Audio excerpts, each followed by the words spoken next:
보이지 않는다고 해서 아무 일도 일어나지 않는다는 뜻은 아닙니다. 어둠이 깔린 벌판 위에 한 남자가 무릎을 꿇고 앉아 있었다. 달빛마저 숨은 깊은 밤, 그의 어깨는 한없이 축 늘어져 있었고 온몸은 잿더미와 먼지로 뒤덮여 있었다. 바람이 불어 모래를 스치면 남자의 귓가에 쓰라린 속삭임처럼 울리곤 했다. 얼마 전까지만 해도 이 남자는 동방에서 가장 복된 사람이라 불렸다. 그러나 이제 그의 눈앞에는 끝없는 사막의 어둠만이 펼쳐져 있었을 뿐이었다. 남자의 이름은 욥. 한때 그는 가족들의 웃음과 풍요로운 가축대의 울음소리에 둘러싸여 살았다. 그러나 이 순간 그의 곁에 남은 것은 상처 입은 육신과 가슴속을 파고드는 질문뿐이었다. 그는 떨리는 손으로 부서진 옹기 조각 하나를 집어들고 자신의 몸에 도단한 쓰라린 종기를 조심스레 긁어냈다. 고통이 밀려올 때마다 욥은 이를 악문 채 하늘을 향해 눈을 감았다. 달빛조차 사라진 하늘 아래 욥의 마음속에는 외마디 외침이 메아리 쳤다. 왜? 도대체 무엇 때문입니까? 아무도 대답해 주지 않는 밤 공기 속에서 그의 외침은 허공을 맴돌 뿐이었다. 모래바람이 슬픈 노래처럼 울부짖었고 차가운 밤 공기는 그의 눈물을 말려갔다. 모든 것을 잃은 한 인간의 침묵의 통곡이 별빛 없는 하늘로 스며들었다. 이토록 깊은 절망 속에서도 그의 가슴 한켠에는 희미한 희망의 불씨가 남아있었다. 이해할 수 없는 고난 속에서도 언젠가 밝아올 새벽을 향한 막연한 기대였다. 하지만 그 새벽이 언제 찾아올지는 알 수 없었다. 욥의 이야기는 이렇게 깊은 어둠 속에서 시작되었다. 그리고 그 어둠 뒤편에는 인간의 눈에 보이지 않는 더 큰 이야기가 숨어 있었다. 절망의 밤이 찾아오기 전 욥의 삶은 누구보다도 풍요롭고 평탄했다. 그는 우스 땅이라 불리는 동방의 한 지역에 살고 있었는데 우스 땅은 광활한 초원과 낮은 언덕들로 이루어진 기름진 땅이었다. 사막과 인접해 있었지만 곳곳에 샘과 오아시스가 있어서 가축을 키우기에도 좋았다. 또 여러 대상들이 오가는 길목이라 다양한 소식과 물자가 모이는 풍요로운 지역이기도 했다. 그 지역 사람들은 욥을 의롭고 경건한 사람이라 칭송했다. 욥은 하나님을 경외하며 악에서 떠난 자로 알려졌고 그의 얼굴에는 늘 평온한 미소와 지혜로운 빛이 어려 있었다. 마을 장정들은 그를 보면 공손히 인사했고 이웃들은 어려움이 있을 때면 가장 먼저 욥을 찾아 조언을 구하곤 했다. 욥은 가난한 이에게는 아낌없이 나눠주고 의지할 데 없는 자들에게는 든든한 버팀목이 되어 주었다.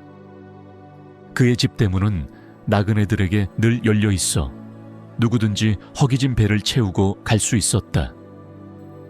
마을의 과부와 고아들도 어려움이 생기면 욥을 가장 먼저 찾았고 욥은 한 번도 그들의 기대를 저버리지 않았다. 그의 재산은 당대의 최고라 할 만큼 막대했다.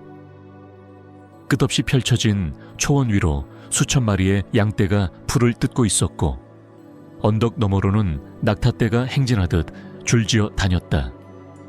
욥은 또한 수백 쌍의 소와 수많은 나귀를 소유하고 있었으며 수많은 하인들과 종들이 그의 가축대를 돌보고 밭을 일구었다. 그의 집은 언제나 곡식과 빵 냄새로 풍성했고 창고에는 다음 해 흉년이 들어도 남을 만큼의 식량이 가득했다. 욥의 넓은 장막과 집 주변에는 날마다 사람들이 오갔다.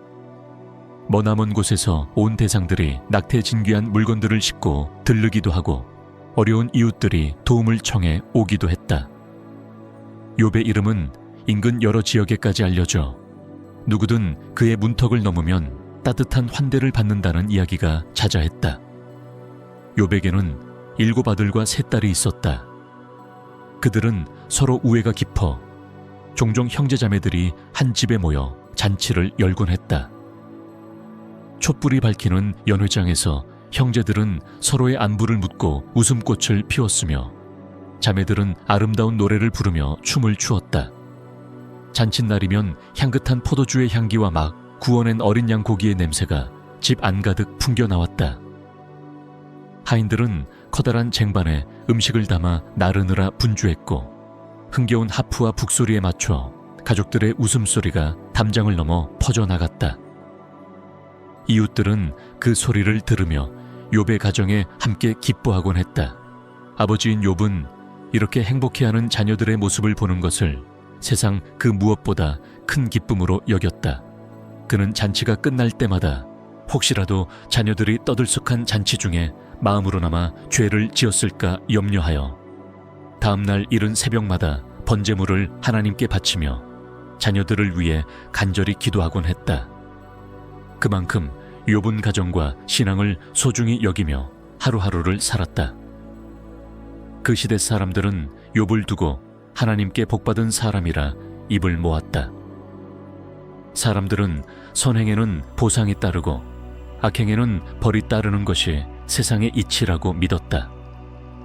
욥처럼 의롭고 선량한 사람이 부와 행복을 누리는 것은 당연하게 여겨졌다.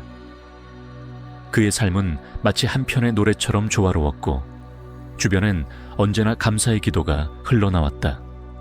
아무도 이 평화와 번영이 갑자기 끝나리라고는 상상하지 못했다. 그러나 지상에서 평화로운 날들이 이어지는 동안 인간의 눈에 보이지 않는 하늘 세계에서는 한 가지 논쟁이 벌어지고 있었다. 전능하신 하나님께서는 욥의 의로움과 믿음을 기뻐하시며 자랑스러워하셨다. 광위로 둘러싸인 하늘 보좌 주변으로 청운과 천사들이 쭉 늘어서 있었다. 그 가운데서 한 영, 이 앞으로 나와 고발자의 위치에서 이 일을 제기했다. 그는 비웃음 섞인 목소리로 말했다. 욥이 어찌 아무런 대가 없이 하나님을 경외하겠습니까? 하나님께서 그에게 온갖 축복을 주시니 그가 당연히 하나님을 찬양하는 것 아니겠습니까? 만약 그의 복을 모두 거두어 가시면 욥도 틀림없이 하나님을 원망할 것입니다. 이 도전적인 말에 하나님께서는 엄숙하게 대답하셨다. 좋다. 네 말대로 한번 해보아라. 다만 그의 생명에는 손대지 말라. 전지전능하신 분의 허락 아래 보이지 않는 곳에서 어떤 시험이 서서히 다가오고 있었다. 아무것도 모르는 욥은 여느 때와 다름없이 아침에 일어나 가족을 축복하며 기도를 드렸고 또 하루가 평화롭게 흘러갈 것이라 믿고 있었다. 그때 누구도 예상치 못한 사단의 회오리 바람이 그의 삶 한복판을 향해 몰아치려 하고 있었다. 어느 화창한 날 욥은 평소처럼 집 앞에 앉아 하나님의 이름을 묵상하고 있었다. 따스한 햇살이 마당을 비추고 하인들은 들에서 일을 하고 있었다. 그때 저 멀리서 허겁지겁 달려오는 한 전령이 보였다. 먼지를 뒤집어 쓴 전령은 숨을 헐떡이며 욥에게 다가와 외쳤다. 주인님, 큰일입니다. 들에서 소들을 몰고 쟁기질을 하던 중이었는데 갑자기 스밧 사람들의 무리가 칼을 휘두르며 종들을 공격하여 들이닥쳐 소와 나귀들을 모두 약탈해 갔습니다. 그들을 막아보려던 종들이 칼에 쓰러졌으며 저 혼자 간신히 목숨을 건졌습니다. 전령의 말이 채 끝나기도 전에 또 다른 사환이 달려와 울먹이는 목소리로 외쳤다. 주인님, 큰일입니다. 맑기만 하던 하늘에서 갑자기 번개 같은 불이 내려와 양떼와 종들을 모두 태워버렸습니다. 제가 아니었으면 아무도 살아남지 못했을 것입니다. 그의 말이 끝나자마자 곧이어 세 번째 전령이 헐레벌떡 달려왔다. 얼굴은 창백했고 온몸이 떨리고 있었다. 주인님, 낙타떼를 치던 종들이 갈대아 강도떼가 세 무리로 나뉘어 기습하여 낙타들을 빼앗고 종들을 죽였습니다. 저만 간신히 도망쳐 왔습니다. 욥은 눈앞이 아득해지는 것을 느꼈다. 믿기 힘든 재앙이 연이어 닥쳐오자 그는 멍하니 서서 하늘을 바라볼 뿐이었다. 세 명의 전령들이 전한 비보는 그의 가슴을 산산이 부수어 놓았다. 그러나 악몽은 아직 끝나지 않은 듯 했다.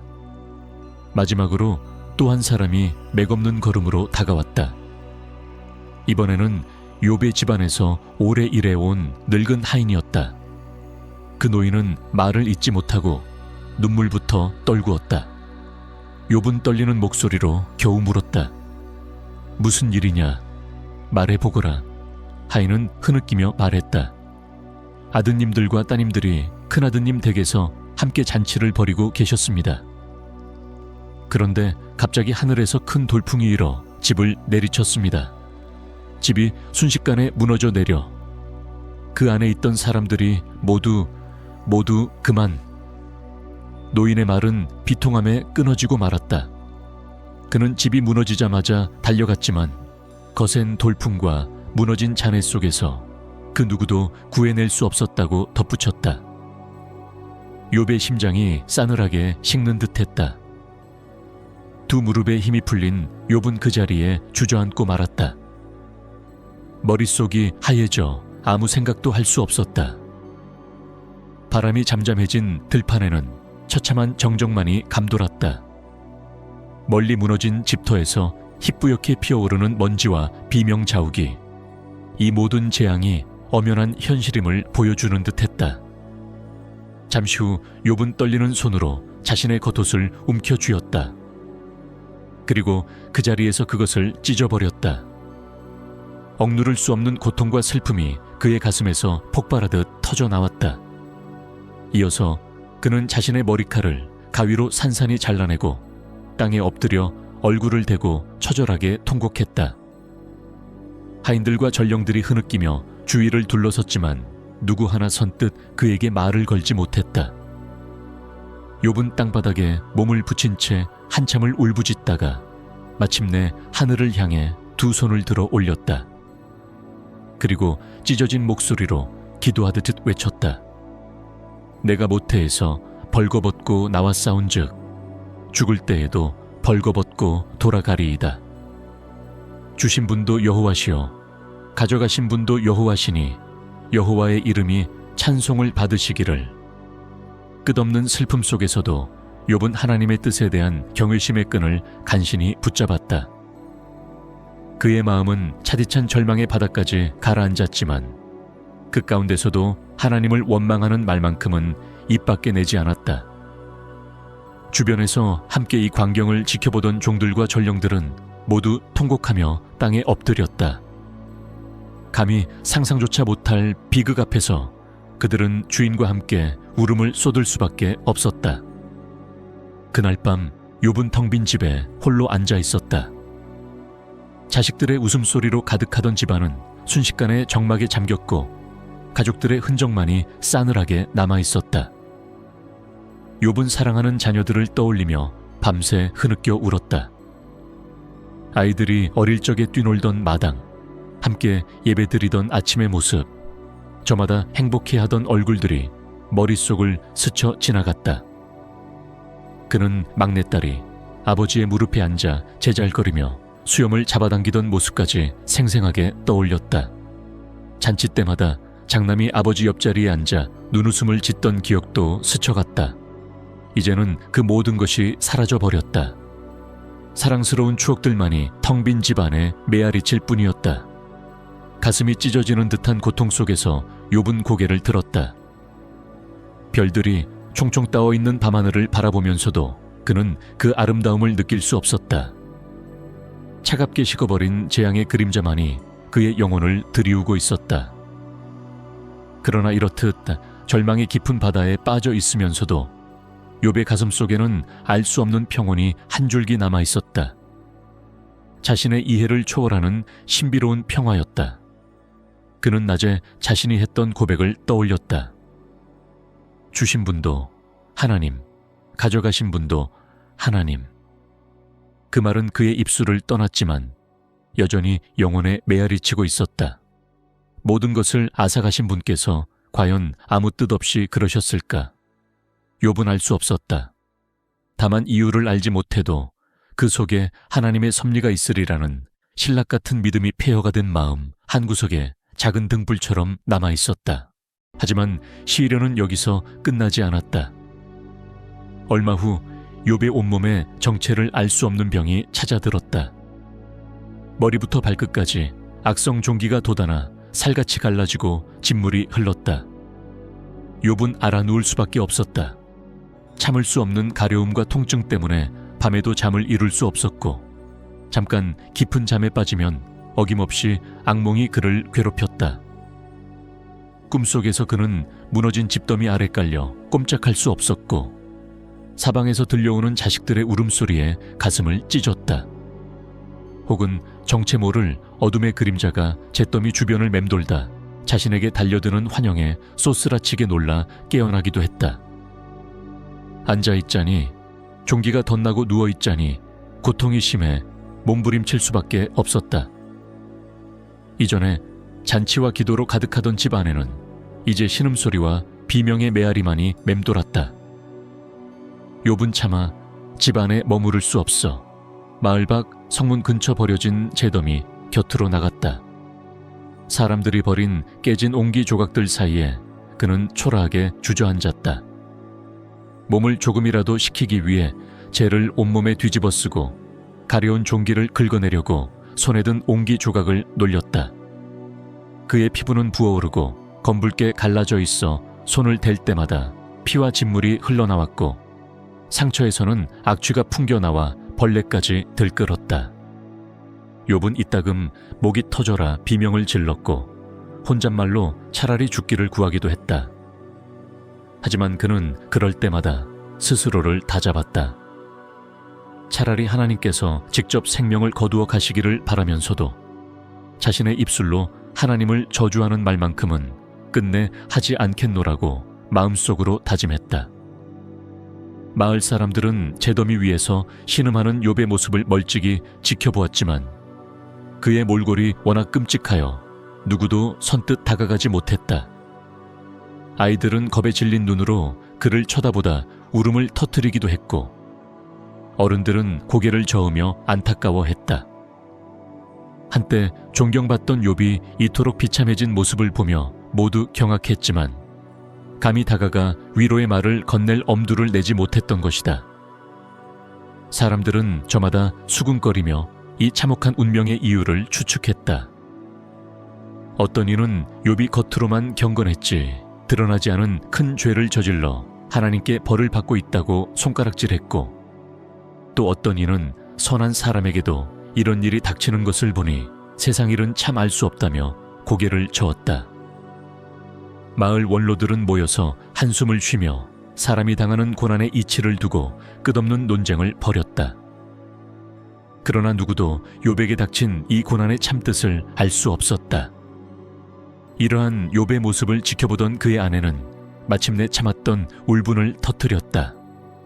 그녀 역시 하루아침에 10 자식을 잃고 남편이 고통받는 모습을 지켜보느라 절망감에 짓눌려 있었다. 평소 신앙이 깊던 남편이었지만 이제 그녀 눈에는 욥의 지독한 인내가 그저 고통을 연장할 뿐인 것처럼 보였다. 결국 그녀는 욥에게 울부짖고 말았다. 당신은 아직도 하나님을 붙들고 있어요. 차라리 하나님을 저주하고 이 고통에서 벗어나 죽는 편이 나을 거예요.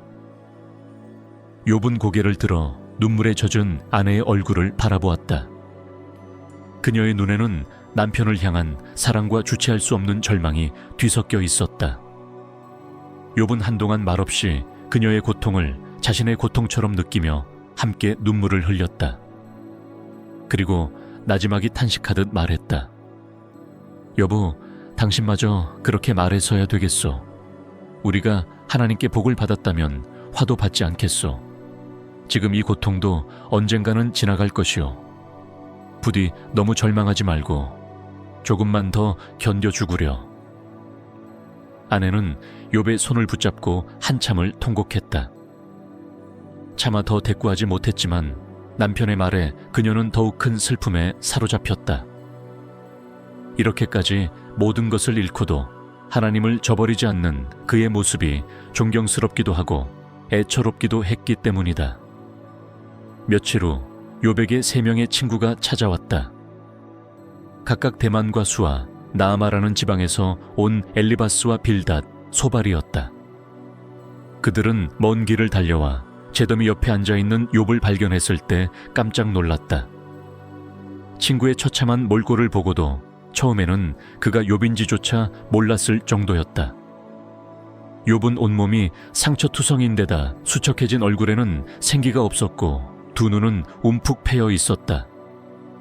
세 친구는 그 자리에서 울음을 터뜨렸다. 그들은 옷깃을 찢고 먼지를 머리에 뿌리며 슬픔을 표시했다. 그리고 아무 말 없이 욥 곁에 앉았다. 하루가 지나고 이틀이 지나도 그들은 함께 침묵할 뿐이었다. 7 밤낮 동안이나 욥과 친구들은 그렇게 말없이 앉아 있었다. 해가 뜨고 지는 동안 그들은 제더미 곁에서 함께했다. 낮에는 이글거리는 땡볕 아래 먼지만 흩날렸고 밤에는 싸늘한 달빛이 그들의 어깨 위에 내려앉았다. 그 길고 고요한 침묵 속에서 친구들은 가슴으로 눈물을 흘리며 하나님께 조용히 기도할 뿐이었다. 욥의 고통이 너무나 컸기에 감히 누구도 입을 열어 위로의 말을 건넬 용기가 나지 않았다. 8일째 되는 날 욥이 먼저 입을 열었다. 친구들이 찾아와 준 데 대한 감사 인사도 위로를 구하는 말도 아니었다. 그의 입에서 나온 것은 처절한 절망의 토로였다. 차라리 내 생일이 저주받았더라면, 내가 태어나지 않았더라면 이렇게 고통을 겪지 않았을 텐데. 욥은 흐느끼며 자기 태어난 날을 저주하고 차라리 죽었더라면 좋았을 것이라며 절규하기 시작했다. 내가 모태에서 바로 죽어 나왔다면 지금쯤 평안히 쉬고 있을 것을, 대체 왜 내가 빛을 보게 되었단 말인가? 가슴을 찢는 그의 탄식에 친구들은 눈물을 흘리며 고개를 떨구었다. 비통함으로 가득한 욥의 말은 듣는 이들의 가슴까지 저며들게 했다. 잠시 후 친구들 중 엘리바스가 조심스레 입을 열었다. 욥 형제여, 우리가 감히 당신의 고통을 다 알 수는 없소. 하지만 부디 절망 속에서도 하나님을 신뢰하길 바라오. 그대는 그동안 많은 사람을 격려하고 위로해 주던 분이었소. 그런데 이제 이런 일이 그대에게 닥치니 우리가 무슨 말을 해야 할지. 그러나 내 경험에 비추어 보건대 죄 없이 망한 자를 나는 본 적이 없었소. 정직한 이가 고난을 당한 예도 보지 못했네. 분명 무슨 까닭이 있을 것이오. 그러니 하나님께 자신의 허물을 자백하고 용서를 구하시오. 그러면 하나님께서 다시 은혜를 베푸실 것이오. 그러나 욥은 친구의 말에 고개를 저었다. 그의 얼굴에는 서러움과 답답함이 뒤섞여 있었다. 내가 얼마나 하나님을 경외하며 바르게 살려고 노력해 왔는지 그대들도 잘 알지 않소. 그런데 나더러 무슨 죄를 자복하라는 것이오. 내가 알지도 못하는 죄를 어떻게 인정한단 말이오. 이 고난이 내게 닥친 이유를 나도 알 수 없소. 차라리 하나님께 직접 여쭈어보고 싶을 뿐이오. 왜 나 같은 자에게 이런 고통을 주시는지. 욥의 목소리는 떨렸고 친구들은 당혹스러운 표정으로 서로를 바라보았다. 이어 다른 친구 빌닷이 나섰다. 그의 목소리는 다소 단호했다. 욥, 자네가 깨끗하고 정직하다면 하나님께서 결코 자네를 버려두지 않으실 걸세. 혹시 자네 자식들이 죄를 지었기에 벌을 받은 것일지도 몰라. 하나님은 공의로우신 분이니 결코 악인을 그냥 넘기지 않으시지. 그러니 우리는 하나님 앞에 더욱 겸손히 자신을 돌아봐야 하네. 그 말에 욥은 가슴을 치며 통곡했다. 내 자식들까지 끌어들이지 말게.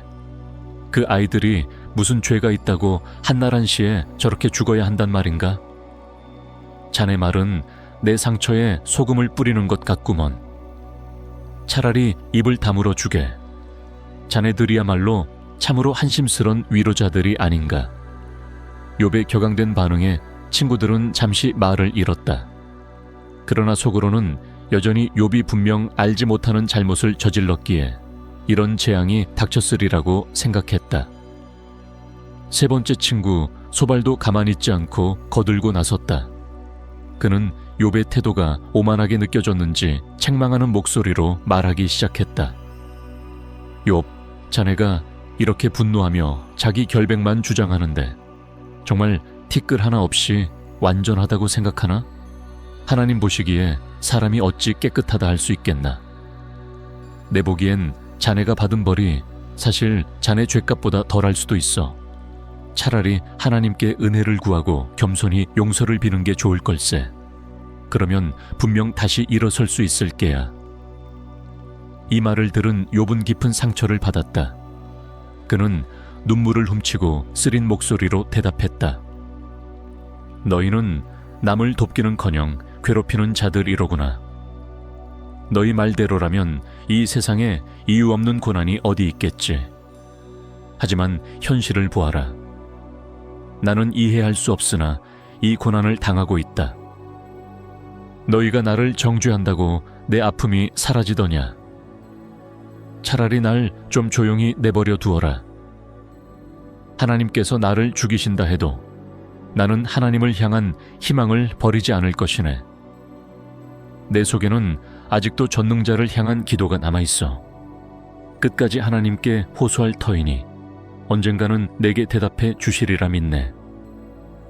세 친구는 욥의 이러한 태도에 난감해졌다. 그들은 충고와 권면의 말을 계속 이어갔지만 욥의 마음은 좀처럼 누그러지지 않았다. 시간이 흐를수록 그들의 논쟁은 더욱 격해져 갔다. 욥은 어느 순간 분노의 찬 목소리로 세상의 부조리를 고발하기 시작했다. 그는 손을 떨며 친구들에게 외쳤다. 너희도 보았을 게다. 악한 자들이 편안히 살다가 오래 장수하며 죽는 꼴을. 그들의 집은 안전하고 양떼는 새끼를 잘 돋치고 자식들은 즐겁게 뛰놀지 않느냐. 그들은 하나님께 기도는커녕 도리어 하나님을 비웃어도 재앙이 없구나. 그런데 하나님을 경외하던 내가 이런 꼴이 되었으니 세상이 어찌 공평하단 말이냐. 욥의 이 토로의 친구들은 잠시 말문이 막혔다. 그러나 곧 엘리바스가 고개를 저으며 입을 열었다. 욥, 너무 흥분하지 말게. 내가 보건대 악인의 즐거움은 잠깐이네.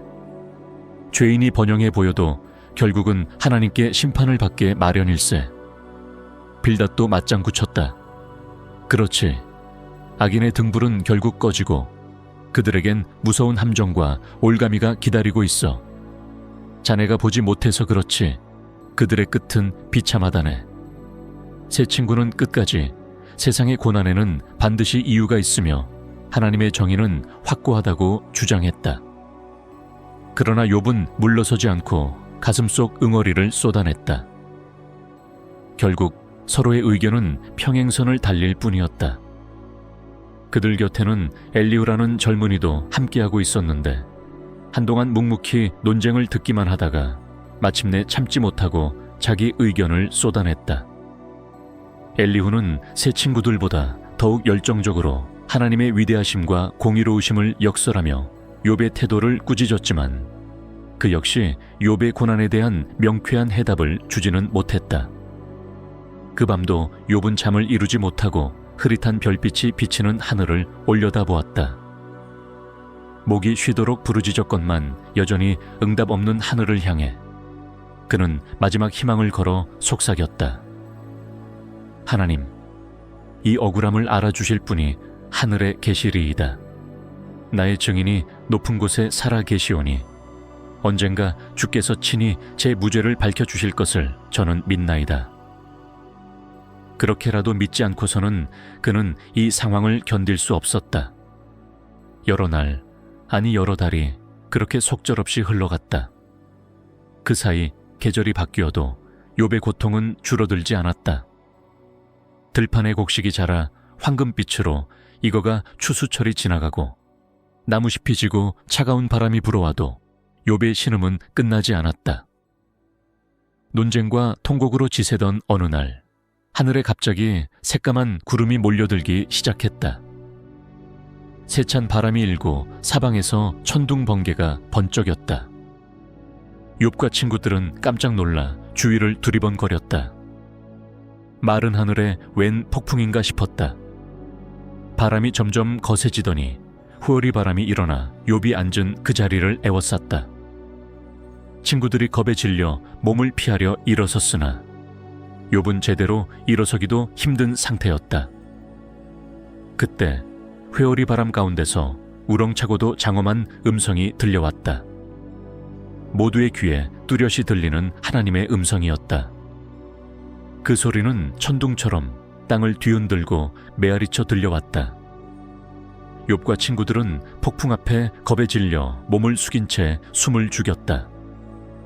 눈부신 번개가 쉴 새 없이 내리치고 거센 바람이 모래와 먼지를 휘몰아쳤다. 그러나 하나님의 음성은 폭풍보다 더 위엄있게 울려 퍼져 그들의 온 몸과 영혼을 사로잡았다. 무지한 말로 감히 내 지혜를 흐리려 하는 자가 누구냐?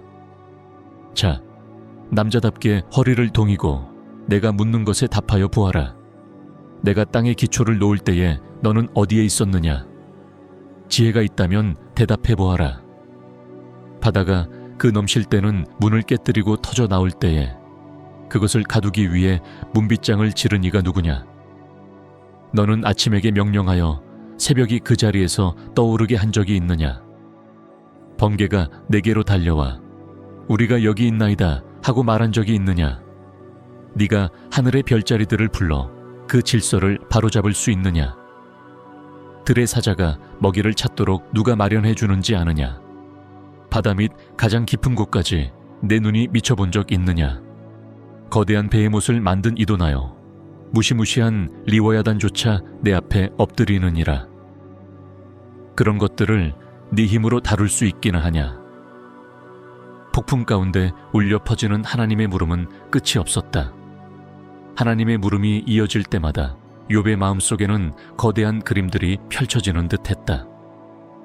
캄캄한 밤하늘에 촘촘히 박힌 별무리와 광대한 은하의 장관이 스쳐 지나갔고 사자들이 어두운 들판에서 울부짖으며 먹이를 찾는 광경이 떠올랐다. 바다 밑 시면에서 꿈틀거리는 알 수 없는 생물들과 인간의 힘으로는 길들일 수 없는 리워야단의 비늘진 등이 아른거렸다. 자연과 우주의 경이 앞에서 욥은 숨조차 쉴 수 없었다. 그는 자신이 세상의 극히 작은 일부에 불과하다는 사실을 뼈저리게 느꼈다.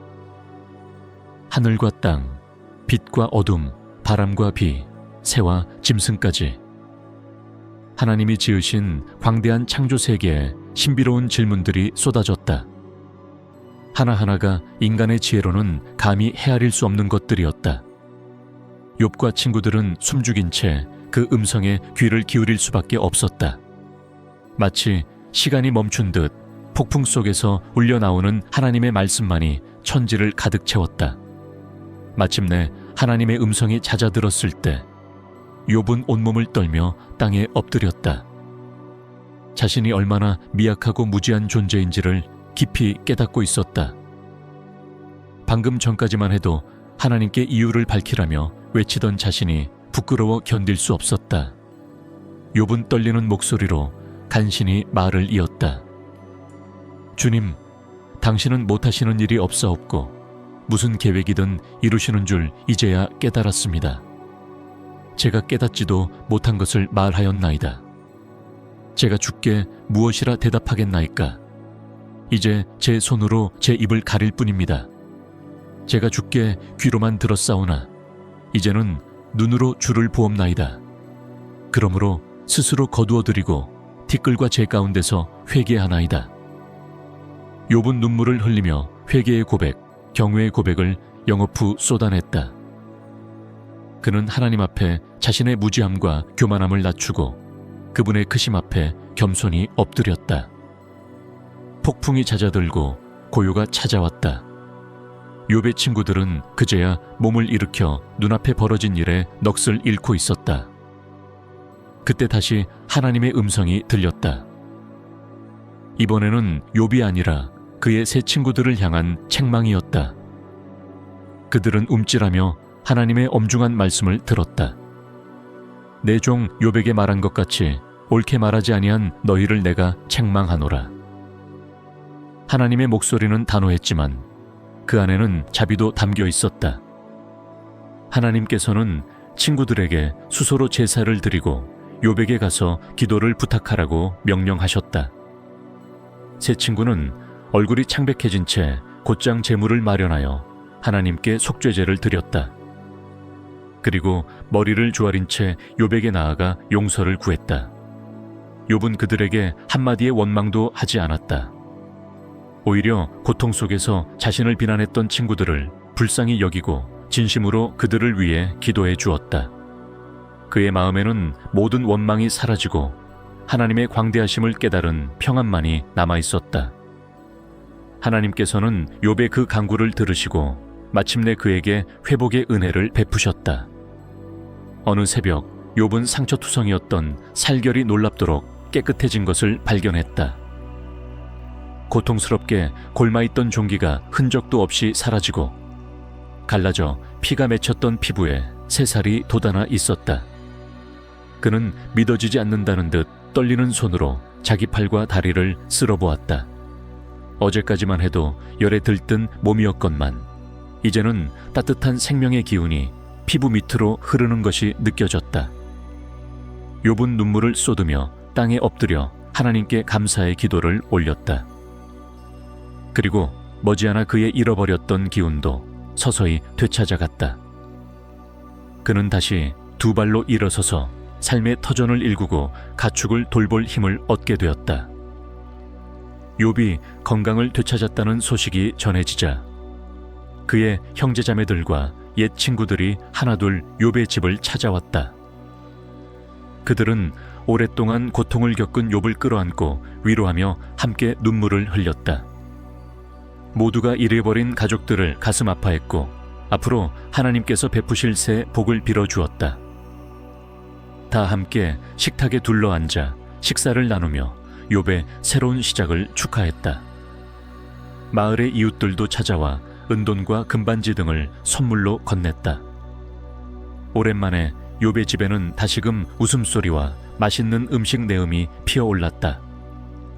그 후 하나님께서는 욥에게 이전의 갑절이나 되는 복을 허락하셨다. 그의 양떼와 소와 낙타와 나귀떼는 그 수가 2배로 늘어 들판에 가득 찼고 무너졌던 집은 재건되어 다시 웃음소리가 퍼지기 시작했다. 무엇보다도 하나님께서는 욥에게 새로운 자녀들을 허락하셨다. 다시 7 아들과 3 딸이 태어났다. 여미마, 그시야, 게레나쁘기라 이름 붙인 3 딸들은 당대 누구보다 아름답고 현숙하게 자라났는데 욥은 딸들에게도 유산을 물려줄 만큼 각별히 아끼고 사랑했다. 욥은 새로 얻은 자녀들을 볼 때마다 먼저 떠나보낸 처음 아이들의 얼굴이 떠올라 가슴이 저릿했지만 그 빈자리를 새로운 사랑으로 채워나갔다. 세상 사람들은 욥의 이러한 회복을 보며 경탄했고 그의 이야기는 먼 나라들에까지 퍼져나갔다. 많은 이들이 고난 중에도 믿음을 지킨 자의 복이라며 그의 회복을 입을 모아 찬양했다. 이후 욥은 140년을 더 살면서 손자와 증손자까지 보았다. 긴 세월이 흐르는 동안 그는 가끔 지난날의 자신을 떠올렸다. 문두병 같은 악취를 풍기던 상처로 몸부림치며 하나님을 원망하던 자신, 하늘을 향해 울부짖으며 이유를 묻던 자신, 그리고 폭풍 가운데 말씀하시던 하나님의 음성, 이 모든 기억이 마치 어제 일처럼 떠올랐다. 그러나 이제 욥은 미소 지으며 그 길었던 삶의 여정을 되돌아보곤 했다. 쓰라린 상처들은 이미 아물어 있었고 그는 고난 이전보다 더욱 풍성한 은혜를 누리고 있었다. 무엇보다 욥은 그 고난을 통해 하나님을 이전보다 훨씬 깊이 알게 되었다. 세상의 이치가 자신의 생각과 다를지라도 그 뒤에는 인간이 다 헤아리지 못할 신비한 섭리가 있음을 그는 가슴 깊이 배웠다. 어느 노을 짙은 저녁, 백발이 성성한 욥은 집 앞 마당에 앉아 손자들이 뛰노는 모습을 지켜보고 있었다. 아이들의 해맑은 웃음소리를 들으며 그는 조용히 지나온 세월을 되짚었다. 곁에서 막내 아들이 다가와 그의 어깨를 살며시 주물렀고 가장 어린 손자가 욥의 무릎 위로 폴짝 올라왔다. 할아버지, 무슨 생각하세요? 맑은 눈망울로 묻는 손주에게 욥은 빙그레 미소 지으며 대답했다. 그냥 하나님께 감사하고 있단다. 그 말 한마디면 충분했다. 더 이상의 설명이 필요 없이 그의 눈빛에는 모든 답이 담겨 있었다. 가족들과 후손들이 지켜보는 가운데 욥은 행복한 말년을 보냈고 마침내 나이 늙고 기한이 차서 평안히 눈을 감았다. 그의 얼굴에는 잔잔한 평화와 충만한 만족이 어려 있었다. 그의 생애 자체가 하나의 증언이 되어 사람들의 가슴 속에 오래도록 기억되었다. 욥의 이야기는 수천 년 전의 기록이지만 그 메아리는 오늘날을 살아가는 우리에게도 선명하게 들려온다. 인생을 살다 보면 누구나 한 번쯤은 이유를 알 수 없는 고난과 마주할 때가 있다. 평소 최선을 다해 선하게 살아왔다고 믿었던 사람도 갑작스런 재난이나 상실 앞에서는 왜 하필 내게 이런 일이 일어나는가 하고 하늘을 원망하며 눈물을 흘릴 수 있다. 부당하게 느껴지는 고통과 억울한 상황들은 시대를 막론하고 인간의 마음에 커다란 물음을 남긴다. 선한 사람에게 왜 나쁜 일이 생기는가? 우리는 고통 앞에서 무엇을 깨닫고 어떤 태도를 취해야 하는가? 욥은 바로 그 질문의 한가운데에 서 있었던 인물이다. 그의 삶은 극적인 전환을 맞으며 우리에게 깊은 통찰을 준다.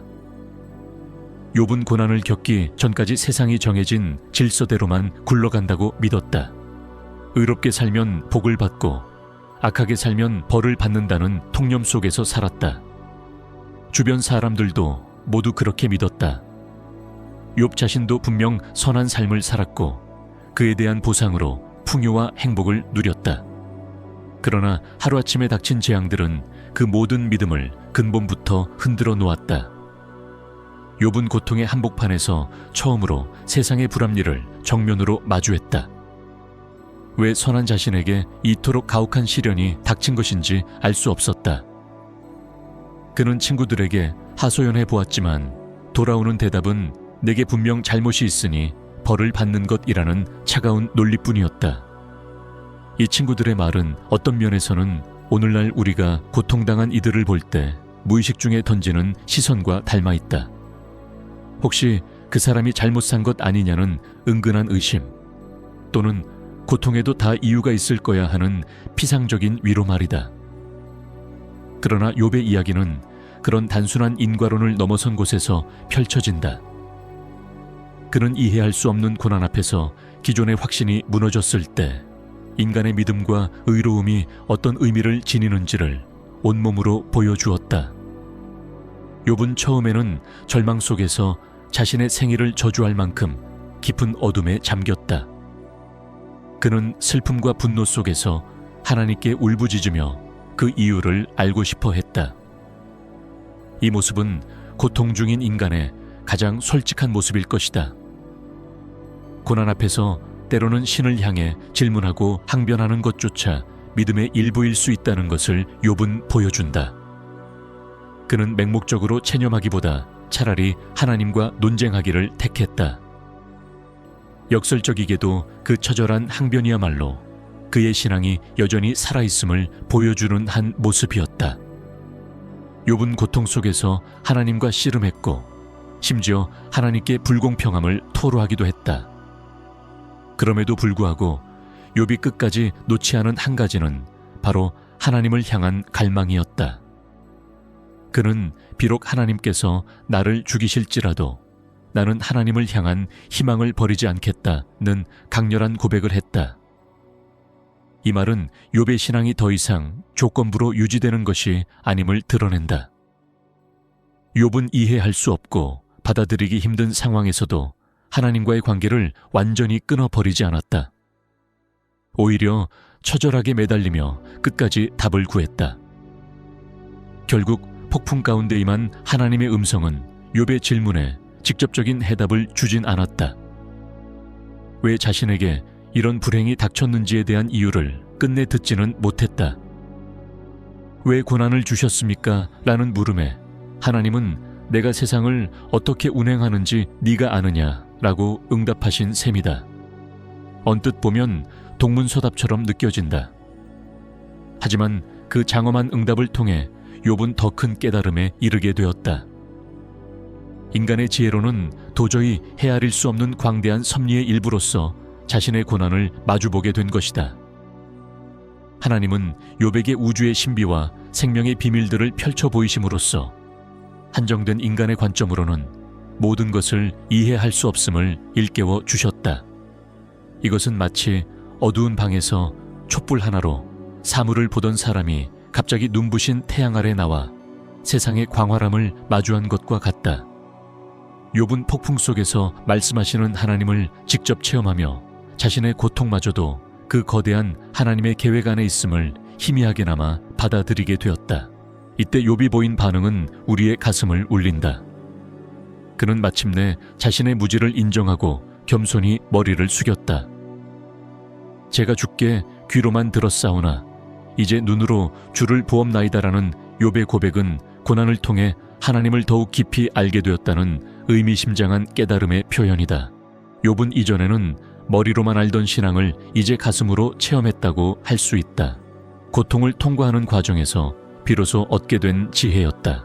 그 지혜는 단순히 모든 일이 결국 잘 될 것이라는 얄팍한 위안이 아니었다. 설령 모든 것이 이해되지 않더라도 세상에는 신비로운 이치가 존재하며 인간은 그 앞에서 겸허해질 수밖에 없다는 엄연한 깨달음이었다. 욥기 이야기의 결말에서 결국 욥은 이전의 복을 갑절이나 회복받는다. 마치 동화처럼 해피엔딩으로 끝나지만 이 이야기가 전하는 진정한 메시지는 단순히 끝까지 참고 견디면 복을 받는다는 데만 있지 않다. 물론 욥은 끝까지 믿음을 지켰고 마침내 복을 받았다. 그러나 그의 고난 여정이 우리에게 남긴 더 중요한 유산은 고통과 믿음에 대한 깊이 있는 통찰이다. 인생의 비극 앞에서 인간은 얼마나 나약하고 한계가 있는지, 그리고 인간의 정의만으로 세상을 다 판단할 수 없음을 일깨워 주었다. 동시에 예측 불가능한 시련 속에서도 신앙과 희망의 끈을 놓지 않는 일이 얼마나 숭고한지 보여주었다. 욥은 자신의 고통을 통해 친구들의 편협한 신학과 통념을 깨뜨렸고 하나님과의 진실한 관계가 무엇인지 새롭게 정의하여 냈다. 그것은 거래처럼 조건부로 맺어진 관계가 아니라 때로는 이해할 수 없는 침묵과 어둠 속에서도 이어지는 깊은 신뢰와 갈망의 관계였다. 욥이 마지막에 얻은 복이 재물과 가족의 회복이었다면 그보다 더 귀한 복은 그의 가슴 속에 깃든 새로운 평화와 깨달음이었다. 현대를 사는 우리도 각자 삶의 자리에서 크고 작은 욥의 고난을 만날 수 있다. 기술과 과학이 발전해도 인간 삶의 근원적인 고통과 의문의 문제는 사라지지 않는다. 때로는 원인 모를 질병이 찾아오고 갑작스러운 사고나 재난이 삶을 송두리째 바꾸어 놓기도 한다. 이유를 찾으려 애써봐도 아무리 머리를 싸매도 답을 얻지 못할 때가 많은 법이다. 욥의 이야기는 그런 막막한 순간에 우리에게 말을 건넨다. 지금 당장은 알 수 없지만 끝까지 희망을 잃지 말라. 당신이 다 이해하지 못하는 가운데서도 삶에는 분명 의미가 있고 고난의 뒤편에는 당신이 모르는 더 큰 그림이 있다라고. 물론 현실에서 모든 고난이 욥처럼 극적인 축복으로 보상되지는 않을 것이다. 신실한 이가 끝내 병마를 이기지 못하고 눈을 감거나 억울한 일을 당한 채로 삶을 마치는 경우도 현실에는 존재한다.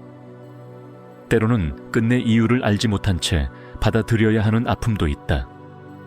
하지만 욥의 이야기는 그럼에도 불구하고 우리에게 위로와 희망을 준다.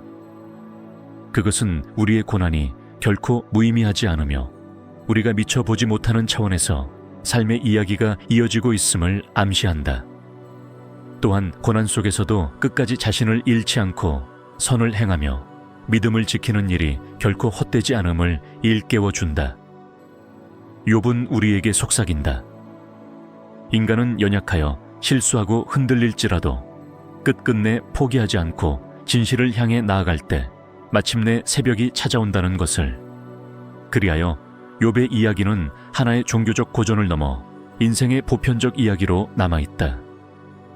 그것은 신앙이 있든 없든 우리 모두가 겪는 삶의 고통과 희망에 대한 이야기이기 때문이다.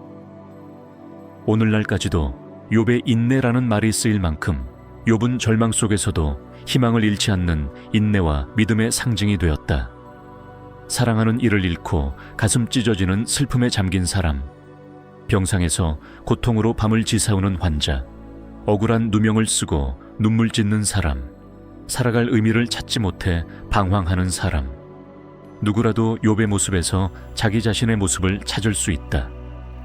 그리고 그의 이야기 끝에서 다시 일어설 작은 힘을 얻을 수 있기를 우리는 소망하게 된다. 깊은 어둠에도 끝이 있듯 밤이 지나면 새벽이 오듯이 고통의 시간에도 반드시 의미와 끝자락이 있으리라는 희미한 확신을 품게 된다.